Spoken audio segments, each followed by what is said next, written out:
Deepak Shyamji Patil, senior vice president manufacturing, Lote site head, Laxmi organic industries limited. तर आजच्या press कॉन्फरन्समध्ये आम्हाला जे सांगायचं होतं ते हे आहे की लक्ष्मी मागच्या 35 वर्षापासून महाराष्ट्रात, खास करून कोकणात कार्यरत आहे आणि आम्ही कधीही पर्यावरणाला किंवा कोणाच्याही जीवितहानीला काही केलेलं नाही आहे, आजपर्यंत नुकसान होऊ दिलेलं नाही. वर आमच्यापासून जेवढं शक्य आहे तेवढं आम्ही सोसायटीला परत देण्याचा प्रयत्न करतो. दुसरं, आता जे मितनी बरोबर लक्ष्मीचं कंपॅरिझन केलं जातंय ते चुकीचं आहे. मिटनी ही वेगळी कंपनी आहे, त्यांची कार्यपद्धती वेगळी होती. लक्ष्मी ही अशी कंपनी आहे जी EHS ला खूप प्राधान्य देते आणि त्याप्रमाणे त्यांची सिस्टम्स आणि आमची डिझाईन आहे. तिसरं, जे PFAS प्रोडक्शन आम्ही करतो, PFAS चे प्रोडक्ट्स आम्ही बनवतो, आता जे बनवतो ते एक आहे.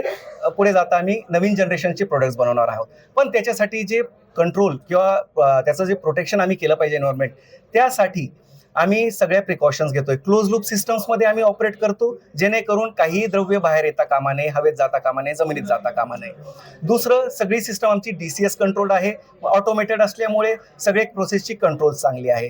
तिसरं, जे त्यातलं इफ्लुएंट जनरेट होतं त्याचं सेग्रिगेशन आहे, त्याचं व्यवस्थित आम्ही स्टोरेज करतो आणि सायंटिफिकली MWML ला विल्हेवाट लावतो आणि पुढेही हेच करत राहणार आहोत.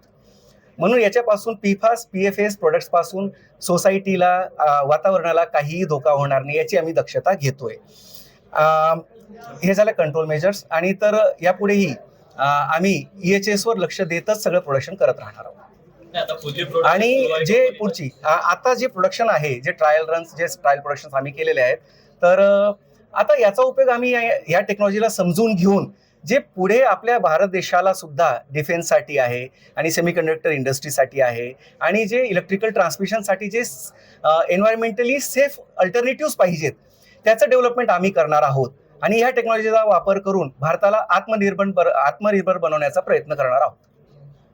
सर, जिल्हाभरातनं मोर्चा आयोजन केलेला आहे. तुम्ही जो मगाशी म्हटलात की 10 गावांमध्ये आम्ही जे काय तुमचं कार्य असेल ते चालू आहे, तर त्या संदर्भात 10 गावांनी सुद्धा प्रत्येक ग्रामपंचायतीने त्याला विरोध केलेला आहे, मोर्चामध्ये सहभागी होणार. या संदर्भात काय पहिली भूमिका आमची, जसं आम्हाला हे कळलं की सगळीकडे जी बातमी पसरते ती चुकीची आहे, त्यानंतर आम्ही सगळ्या आमच्या आजूबाजूचे जे ग्रामपंचायत आहेत त्यांना आम्ही लेटर्स दिले आणि जे साधारण क्वेश्चन आन्सर्स असतील त्यांची उत्तरं कशी असतील, काय प्रश्न येत आहेत लोकांच्या मनात, त्यांची उत्तरं दिले.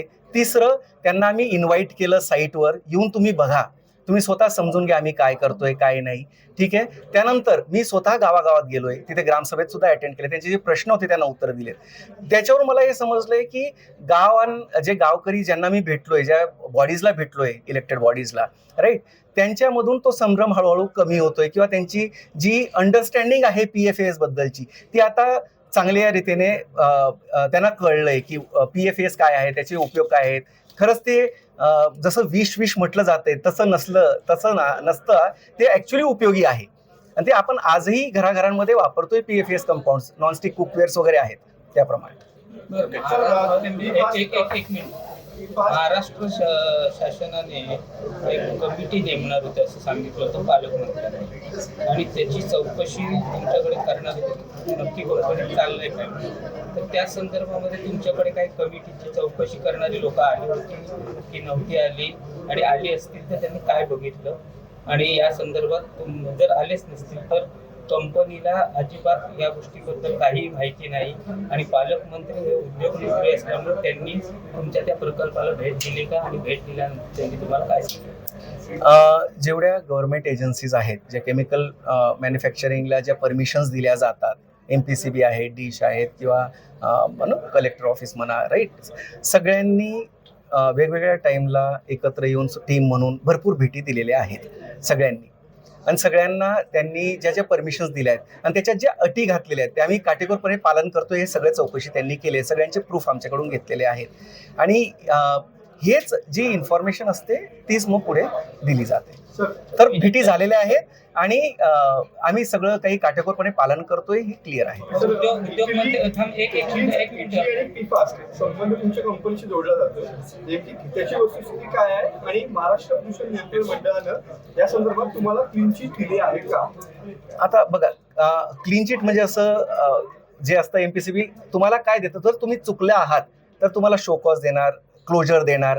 ते असतं की तुम्ही कुठेतरी काही चुकलात, तर तसं काही नाही. आम्ही सगळं काही डॉक्युमेंट्स लाईव्ह ठेवलेले आहेत, सगळे प्रश्नांची उत्तरं दिलेली आहेत, सगळ्यांची प्रूफ आमच्याकडे आहेत. आणि इटली मी पहिले सांगितलं, मितनी बरोबर लक्ष्मीचे कंपॅरिझन करणं अगदी चुकीचं आहे. दोन कंपन्यांचा काहीही संबंध नाहीये. आपण लिलावात तिथल्या कोर्टाकडून ही कंपनी घेतलेली